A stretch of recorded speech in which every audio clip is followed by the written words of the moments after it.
एक दिन मैं जंगल में घूम रहा था। ये जंगल बहुत घना और रहस्यमयी था। हर तरफ पेड़ और झाड़ियां थीं और पक्षियों की चहचहाहट सुनाई दे रही थी। मैं धीरे धीरे जंगल की पगडंडी पर चल रहा था, हर कदम पर कुछ नया देखने की उम्मीद में। तभी मेरी नजर एक गधे पर पड़ी। वह गधा अचानक मेरे सामने आ गया, जैसे वह भी किसी खोज में था। उसकी आंखों में एक अजीब सी उदासी थी जो मुझे तुरंत महसूस हुई। उसके कान कटे हुए थे। मुझे उस पर बड़ा तरस आया। उसके कानों की हालत देखकर मुझे लगा कि उसने बहुत कुछ सहा होगा।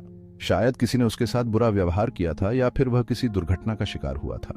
मैंने सोचा, यह बेचारा कैसे जीता होगा? उसकी जिंदगी कितनी कठिन रही होगी। क्या उसे कभी किसी ने प्यार से सहलाया होगा? क्या उसे कभी किसी ने अपनाया होगा? उसके दर्द को देखकर मेरा दिल भर आया। इतनी तकलीफ कैसे सहता होगा? तभी एक लोमड़ी आई। वह लोमड़ी बहुत चालाक और चंचल लग रही थी। उसकी आंखों में एक चमक थी, जैसे वह हमेशा कुछ नया करने की फिराक में रहती हो। उसने गधे को देखा और हंसने लगी। उसकी हंसी में एक तरह की शरारत थी, जैसे वह गधे का मजाक उड़ा रही हो। गधा उसकी हंसी से थोड़ा सहम गया, लेकिन उसने कुछ नहीं कहा। अरे वाह, यह क्या, तुम्हारे कान तो गायब हैं, लोमड़ी ने कहा। उसकी बात सुनकर गधा थोड़ा उदास हो गया, लेकिन उसने फिर भी कुछ नहीं कहा। मुझे लगा कि शायद गधा अपनी तकलीफों को शब्दों में बयां नहीं कर सकता, लेकिन उसकी आंखों में सब कुछ साफ झलक रहा था। गधा शर्म से पानी पानी हो गया। वह सोच रहा था कि आखिर क्यों हर कोई उसका मजाक उड़ाता है। उसकी आंखों में आंसू थे और वह बहुत ही उदास महसूस कर रहा था। उसने अपना सिर नीचे कर लिया। उसे समझ नहीं आ रहा था कि वह क्या करे और किससे मदद मांगे। उसकी हालत देखकर जंगल के अन्य जानवर भी चिंतित हो गए थे। लोमड़ी ने कहा, तुम चिंता मत करो। लोमड़ी ने गधे के पास आकर उसे सांत्वना दी। उसने कहा, तुम्हें इस तरह उदास देखकर मुझे बहुत दुख हो रहा है। मैं तुम्हारी हेल्प कर सकती हूँ। सचमुच? गधे ने कहा। गधा आश्चर्यचकित था कि कोई उसकी मदद करने के लिए तैयार है। उसकी आंखों में उम्मीद की किरण चमक उठी। हाँ, मैं तुम्हें एक राजा के पास ले चलूंगी, लोमड़ी ने कहा। वह राजा बहुत दयालु है और वह तुम्हारी मदद जरूर करेगा। गधा थोड़ा हिचकिचाया, लेकिन फिर उसने लोमड़ी पर विश्वास किया। वहां तुम्हें खाने को मिलेगा, रहने को जगह मिलेगी। लोमड़ी ने गधे को बताया कि राजा का राज्य बहुत सुंदर है।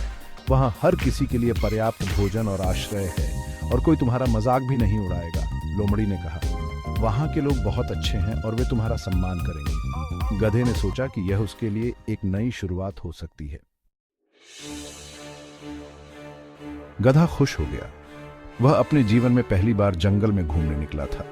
चारों ओर हरियाली और ताजगी देखकर उसका मन प्रसन्न हो गया। वह लोमड़ी के साथ चल पड़ा। लोमड़ी ने उसे जंगल की सुंदरता और वहां के रहस्यों के बारे में बताया। गधा बहुत उत्साहित था और लोमड़ी की बातों में खो गया, लेकिन रास्ते में उसे शक हुआ। उसे लगा कि लोमड़ी कुछ छिपा रही है। गधे ने सोचा कि कहीं लोमड़ी उसे किसी मुसीबत में तो नहीं डाल रही। यह लोमड़ी मुझे कहां ले जा रही है?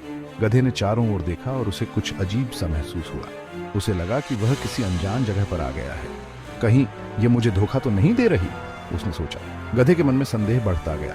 उसने सोचा कि शायद लोमड़ी उसे किसी जाल में फंसा रही है, लेकिन अब बहुत देर हो चुकी थी। गधा समझ नहीं पा रहा था कि क्या करे। वह लोमड़ी के साथ आगे बढ़ता गया, लेकिन उसके मन में डर और संदेह बना रहा। लोमड़ी उसे एक जाल के पास ले आई थी। गधे ने देखा कि वह एक गहरे गड्ढे के पास खड़ा है। अब उसे समझ में आया कि लोमड़ी ने उसे धोखा दिया है, लेकिन अब कुछ भी करने का समय नहीं बचा था। गधा फंस चुका था। जैसे ही गधा जाल के पास पहुंचा, वह उसमें फंस गया। लोमड़ी जोर जोर से हंसने लगी। मूर्ख गधे, तुमने सोचा था कि मैं तुम्हारी हेल्प करूंगी? मैं तो तुम्हें शिकारियों के हवाले करने आई थी। गधा अपनी किस्मत पर रोने लगा। उसे अपनी मूर्खता पर बहुत पछतावा हुआ।